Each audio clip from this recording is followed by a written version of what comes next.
Have any of you out there ever heard of a company called Thorn Tech? I'm going to assume you haven't. We're a local deep tech company that's doing R&D on AI, quantum computing, and a few other side projects. The reason I'm so sure you've never heard of us is that, unlike most other tech companies that are consistently overhyping and under-delivering, Thorn Tech keeps a pretty low profile. If anything, we downplay how advanced some of our stuff is. And that's the stuff that we officially acknowledge exists at all. You'd think that would mean that we're doing classified research for the government or the military or something, but I've never seen any evidence that our boss answers to any higher authority. The mad scientist in question here is one Eric Thorne, and I've been working as his personal assistant for the past couple of years. I'm not a secretary, though. There's an AI that handles all the administrative duties. No. I mostly do errands and auxiliary tasks, that exact nature of which varies depending on whatever Eric's current pet project is. I'm not privy to all the details, but I do know that some weird stuff is definitely going on in his lab, especially on the sub-levels that I'm not allowed to access. I have a bunch of weird stories about working for him, but I'm going to start with the most recent one. Eric had me driving his girlfriend all around town checking rat traps. Some test rats escaped from the lab a few months ago, and they're very interested in finding them. The thing is, though, they're very selective about where they put the traps, because they're also very interested in no one else knowing that the rats are loose or getting a hold of them first. I really hope it's just because the rats are worth a lot of money and not because they're the carriers of some sort of bioweapon or something. This is the first stop. Ivy, Eric's girlfriend, asked with a hint of disdain in her voice, peering out the passenger window at the slightly creepy and dilapidated Victorian house across the street. Ivy, or Miss Noor, as I am required to refer to her, is just as weird and creepy as her boyfriend, if not more so. She's British and only came to Harwick County this year, but from what I've gathered, she knew Eric before that. Her features are so symmetrical and perfect, she legitimately skirts the edges of the uncanny valley. Throw in the fact that she's got the body of a comic book superheroine, and I half-humored the idea that she was a sex bot Eric made too smart, and that only some sort of hardwired devotion to him was keeping her from taking over completely. Turns out, though, that she's a flesh-and-blood human being, who's been self-experimenting with bioelectrical modulation. Based on what she's told me, most biological functions are coordinated with electrical signals, and she's been hacking those signals for years to optimize her health, cognition, and appearance. Makes me curious about what other augmentations she might have that I don't know about yet. Yes, Miss Noir, this is it. Orville's old-fashioned oddity outlet, I said, as I let the Tesla park itself. Yeah. I'm driving her around in a car that's one software update away from being fully autonomous. That's how unimportant I am at our company. The most eclectic source of occult paraphernalia in town. A lot of what he sells there is crap, but he's got enough good stuff to keep Eric coming back. And you've personally had interactions with Mr. Bucklesby before, correct? She asked. Yes, Miss Noor. And how would you describe him? As an obnoxious, cantankerous old man who I would trust as far as I could throw, I said truthfully. Don't worry. As long as we don't let him sell us anything, we should be all right. Very well, then. Come along, Rose, she said, as she unbuckled her seatbelt. I kept close behind her as she walked up to the old wood and glass door, ignoring the faded, ominous warning of caveat emptor, along with the more recent provincial mask mandates and shutdown orders. Inside, everything seems dim and dusty, with strange artifacts and objects packed onto every suitable surface. It was dead quiet, too. So much so that I thought Ivy and I might be the only ones in there. Pretty faces are non-mask exemptions, young ladies. Orville's gruff old voice croaked out from the other side of the shop. He was sitting at his big wooden desk, restoring a set of antique panpipes. We're both fully vaccinated, Ivy said, though didn't move to take out any sort of proof. Yeah, so am I. It's still like an $800 fine, Orville reminded her. Also, I'm closed anyway, so it's a moot point. No, the shutdown and the masks are what's moot here, since we're all vaccinated. And I do not waste my time obeying pointless laws, Ivy said firmly, as she obstinately folded her arms across her chest. Is that right? Because I've been known not to obey laws with well-established and widely agreed-upon points, Orville said, as he rose from his chair.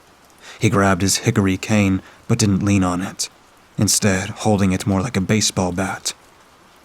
I swallowed nervously and eyed the door, ready to bolt in case things got violent. On yesterday's eve, my sisters three saw serpents flee into the old hollow tree, Ivy said inexplicably. Orville looked as confused as I was for a moment, but then a look of recognition flashed across his face. Oh, does the black moon howl? He replied, not sounding very sure of himself. What? Ivy asked, scowling at him in contempt. No, that's not it. Those who do can always find a friend. He guessed again. Ivy shook her head slightly. Swing and a miss, eh? Is it, I didn't realize this was a sad occasion? She just kept staring at him, looking like she was about to tear him a new bodily orifice. Hold on, I think I have it written down somewhere, he said, as he pulled open a desk drawer and started rummaging through it. You're supposed to have shibboleths memorized, Ivy scolded him. Lady, I'm a doddering old man, teetering on the brink of salinity. I can't even remember which one of my false teeth is the cyanide-filled one, he said defensively. Does cyanide expire? I'm really hoping cyanide expires at some point. Look, my name is Ivy Noir. I'm with the Ophion Occult Order, and as of this year, I have replaced Seneca Chamberlain as head Adderman of the Harwick chapter, she explained. Well then say that. What do you need all this cloak and dagger stuff for when there's no one around? Orville asked. Wait, you're not here about what happened on April Fool's, are you? What happened on April Fool's? She asked, squinting at him suspiciously. Nothing. Absolutely nothing. I'm a crazy old man talking nonsense, he said, as he flipped over a display frame of what looked like pink and red carnival money. Enough. I have one thing to do today, and you will not waste any more of my time. Is that clear? Ivy demanded, clasping her hands together and contritely lowering her head. He nodded in acquiescence. Good. Now, a while ago, Miss Romero here gave you an electronic rat trap, and I believe she told you that Thorn Tech would be coming back to check on it. Romero? Orville said, as he took a good look at me for the first time. Oh, hey Rose. Didn't realize that was you. Why didn't you say something? As a subordinate, Miss Noir prefers I speak only when spoken to, as much as possible, I said through a weak smile. Eric's got you looking after that stuck-up crumpet here? What for? Orville asked, his contrition from a few seconds ago already forgotten. She's his girlfriend, and she's working out of our lab now, I replied. Excuse me, when I'm present and we're discussing Eric in third person, I'm not his girlfriend. He's my boyfriend, she corrected me. And you are not to give out any personal information about myself, no matter how trivial, without my expressed permission. Is that understood? Yes, Miss Noir. Terribly sorry, Miss Noir. I apologized. Yeesh. If you weren't such a looker, I'd feel bad for Eric, Orville said. I'm actually pretty on the fence about it, now that I think about it. The rat trap. Now, Ivy ordered. That settles it. I'm off the fence. Poor Eric, he said, as he scurried off to retrieve the rat trap. It was a small black metal box with an aperture on one end and an electronic display on the other. Orville pulled open the metal slats that covered a glass viewing port to reveal that the box was empty. Nada. I don't know what to tell you. The witch across the street has a cat, but she's a vegan, and I'm pretty sure she uses her witchcraft to keep her cat from hunting. It's just cruel, and largely defeats the whole purpose of domesticating cats in the first place. I ask you, why keep a cat if it's not going to keep vermin away? Crazy hippie. Ivy tapped a button on her AR glasses and scans the QR code sticker on the side of the trap. An LED lit up, and the trap uploaded its data to her. After examining it for a few seconds, she tapped her glasses again and then examined the trap itself. "You haven't been meddling with this, have you?" she asked. Meddling? Me? Hell no. He claimed in an overly defensive tone, thumping his fist on his desk and triggering a mechanical jack-in-the-box to pop out of a hidden compartment, which he promptly shoved back down. "You didn't find any abnormal rats in this thing and try to keep them for yourself, did you?" Ivy asked. What on earth would I want with some deceased rats? He asked with a dramatic flourish of his arm, accidentally gesturing to a display case of small taxidermy animals. Ivy eyed him suspiciously, before eventually shoving the trap back into his hands. "Put that box somewhere a rat can get it, but as far out of public sight as possible," she ordered. "If it does catch anything, let us know immediately. Understood?" Yeah, got it. Orville nodded. "Good. And get your shibboleths memorized before my next visit," she said, and turned around and swaggered to the door. "Rose, let's go." I gave Orville a polite half-wave goodbye and chased after Ivy, faintly hearing him blow on the panpipes he had been working on as the door shut behind me. "What did I tell you? He's an insolent old man, isn't he?" I asked good-naturedly as we walked back towards his car. "No, he's not what he seems," she said ominously. She didn't volunteer any more information, and I didn't press her for it. Checking the rest of the traps around town went relatively smoothly, but Ivy was getting frustrated that they were all turning up empty. The traps were supposed to attract the escaped lab rats specifically, and be able to tell the difference between them and anything else before locking shut. And Ivy was starting to wonder if maybe the traps weren't working like they were supposed to. "If it's not the traps, then that means the rats have skipped town, were caught by someone else first, or are smart enough to avoid or escape the traps altogether. And none of those are acceptable," she groaned, as we pulled up to our final stop. Avalon View Luxury Apartments. "What if they're just dead?"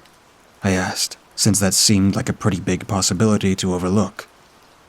"They're not," she insisted, but refused to explain on that any further. "Do you think you can handle this one by yourself? Chamberlain owns this building. He's never actually threatened me, but I don't feel entirely comfortable walking down into a basement and leaving myself at the mercy of his staff." "Yeah, of course. I can check a trap and scan a QR code for you," I agreed eagerly. "Good," she said, handing me her phone. "Just tell the doorman what you're there for, and he'll take you to the rat trap." I got out of the car and walked off towards the ostentatious mahogany and cream-colored high-rise, this time putting my mask on before entering the marble-tiled lobby. "Hi, I'm Rosalind Romero from Thorn Tech." I introduced myself to the doorman standing behind the front desk, flashing my company ID and proof of vaccinations. "I'm here to check on a rat trap we placed a while back." "Of course. Just fill out the visitor log, and I'll escort you down to the cellar suites," he said as he passed me a binder and took my temperature with an infrared thermometer. "You're good." "Cellar suites? Is that a euphemism?" I asked uneasily. "Not at all. Mr. Chamberlain maintains multiple subterranean apartments for clients to whom privacy is paramount," he said nonchalantly. "You have nothing to be concerned about. They'll be alerted of our presence and will be sure to remain in their rooms until we've left." "Aha," I muttered. I couldn't help but think of the sublevels at Thorn Tech, and of the hours I must have spent wondering what Eric kept down there. Once I was signed in, the doorman, whose name was Sven, according to his metal name tag, led me into the elevator. He tapped a keycard to the controls, and all the buttons began to flash. The display asked for a PIN. He punched in a 4-digit number too quickly for me to see what it was, and when the buttons stopped flashing, the display read, Staff Mode Active. Instead of selecting a floor, he just pressed down, and down we went. We descended down to the basement, and stopped at the level below that, the display simply reading, Sub. The doors slid open, revealing a long, wide hallway lit with many chandeliers. The floors were still marble, but the arched walls and ceiling were made from large and heavy bricks. The apartment doors were all solid bronze with gargoyle knockers on top. "Swanky," I said, hoping I wasn't coming across as too sarcastic. "What do you got? A coven of vampires living down here or something?" "Oh God, no. Vampires are such divas, and prone to infighting. A coven couldn't pay us enough to put up with their drama," he replied. I wasn't 100% sure if he was joking, but I laughed anyway.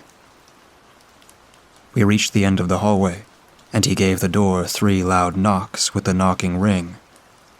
When he didn't get a response, he cautiously opened the door, revealing a large common room of some kind. "Looks to be empty. The rat trap is over by the back door," he said, pointing to an old wooden door at the end of the basement, obviously much older than any of the bronze ones. There was a space between it and the floor that was big enough for a rat to squeeze through, and when I got close enough, I could feel a draft of stale air coming from it. It was padlocked shut, though, and I doubted that Sven would open it just to satisfy my curiosity. Instead, I just bent down and picked up the rat trap. But when I did, I noticed that it was a little heavier than the others. I quickly opened the viewing port, and there, beneath a thin layer of ballistic glass, was a big black rat. "Finally," I said, taking out Ivy's phone and scanning the QR code. "Hey there, little guy. You still alive in there?" I gently tapped the glass, getting the rat's attention. It opened its eyes, and I saw that they were a very vibrant crimson color. "Wow, freaky. Yeah, you're definitely some sort of escaped lab rat, aren't you?" I asked excitedly. It twitched its nose, but otherwise didn't seem to react to my presence. "All right, Sven, I got what I needed. Can you take me back up now?" "Sven?" When he didn't answer, I looked back towards the door, only to see him staring at me in horror. Well, not me. The rat. It had become fuzzy around its edges, like there was no clear line between it and its surroundings. But the rat was definitely growing in size. I dropped the trap and ran for the exit, but Sven had already fled and closed the door behind him. "Sven, you coward! Open this door!" I screamed as I furiously pounded my fist against it. I turned around to check on the rat, only to see that it couldn't really be called a rat at all anymore. Its hazy, vaguely humanoid form was almost as tall as the ceiling. Long, whip-like appendages that moved like molasses stretched out to caress anything they could reach. The rat's crimson eyes were the only original feature left now, shining brightly in its hollow void of a face. Its undulating, ever-expanding form threw out shadows in all directions, shadows which crept and skittered of their own volition across the walls and furnishings of the room. They clustered around the ceiling lamp, slowly suffocating it so that there was just enough light for the shadows to be clearly seen. The being at the back of the room began to speak, softly but deeply, in some incomprehensible guttural language, and the shadows began to repeat its chants in grating, high-pitched squeaks. I didn't have any weapons on me, so I grabbed the first object within reach and threw it at the thing, but it went through it like it wasn't even there. It just kept getting bigger and louder, its form growing angrier and more turbulent. Its tendrils started frantically whipping towards me, and I ducked for cover behind an armchair. Even though the shadows and tentacles it was casting outwards kept moving faster and faster, the creature itself remained put. It twisted and thrashed about as much as it could without moving from where it stood. But for whatever reason, it didn't seem to be able to move from that spot. As terrified as I was able to think clearly enough to realize that the shadow creature was tied to the rat, and the rat was still in the trap. I paid close attention to how its tentacles were affecting the world around it, and as far as I could tell, they weren't affecting it at all. They passed through everything, just as the crystal tumbler I had thrown had passed through it. Even the air didn't even seem to be disturbed. I realized that everything that was happening was just an illusion created by the rat. It was trying to scare me, because that was all it could do. It hadn't done anything until I had opened the trap's viewing port, and it seemed a decent bet that shutting it would be enough to put a stop to its phantasmagorical attack. I took a few deep breaths to steel myself, and when I worked up enough nerve, I jumped out from behind the chair and dashed towards the creature. It screamed and roared, whipping me ferociously with its elongated limbs. I did not feel pain, but they didn't penetrate my clothing or draw any blood, so that must have all been in my head too. Forcing myself to press on, I dropped onto my hands and knees and crawled into the creature itself, reaching around blindly for the rat trap. After a few horrifically drawn-out seconds, my hands felt a small metal box that was vigorously shaking about as the rat inside tried to free itself. Desperately grabbing onto it, I frantically fumbled with it for a few seconds until I found the viewing port and snapped it shut. The creature around me let out a final, anguished wail before vanishing into nothing, leaving the room exactly as it had been before. I breathed deeply in relief and laughed at the sound of the little rat scratching at the inside of its box. Yeah, well, too bad. I'm not opening it again after that stunt. I cursed at it, shaking the trap for good measure. I nearly jumped out of my skin when I heard the bronze door behind me unlock and creak open.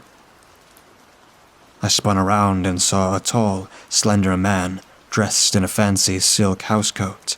His skin was a dusky midnight blue, tattooed with bright silver runes and sigils. His long hair and large irises were a pale Alice blue, and the sclera of his eyes were black. To cap it all off, he had a prominent pair of long, pointed ears. I honestly thought he was another rat-induced hallucination before he spoke. What in the 7 circles of hell is going on here? He demanded, his voice ethereal and his accent a weird mix of British and Scandinavian. I suddenly realized that he was one of the residents of the cellar suites, and that my mishap with the rat trap had disturbed him. Fortunately, he turned out to be a pretty chill guy for a dark elf, if that's what he was. He introduced himself as Alf Sigurd, and once I explained what happened, he got Sven on the intercom and chastised him for abandoning me down there. Sven came down to retrieve me immediately, apologizing and promising that neither myself nor Thorn Tech would be held liable for the damages. I probably could have, and should have, gotten some kind of recompense out of it as well, but I just wanted to get out of there as quickly as I could. When I got back to the car, Ivy was still waiting for me in the passenger seat. Here, I said, as I exhaustedly shoved the rat trap into her hand. It caught one? She asked, delighted. The only response I could manage was a weary nod. You opened the viewing port, didn't you? I was never told not to open the viewing port, I said defensively. Why the hell didn't you tell me that these rats can generate nightmarish hallucinations? Because that information is on a need-to-know basis, and you didn't need to know, she said, smugly, seemingly satisfied that the consequences of my actions had been punishment enough for sneaking a peek at the lab rat. She scanned the trap's QR code with her glasses, and as she read over the data, the smile slowly vanished from her face. This rat gave you hallucinations. You're sure? There couldn't have been another rat nearby that was responsible? Of course I'm sure. The hallucination started when I opened the port and didn't stop until I closed it, I replied. Why? What's the problem? All the rats that escaped from the lab were males, she said softly. This rat is female.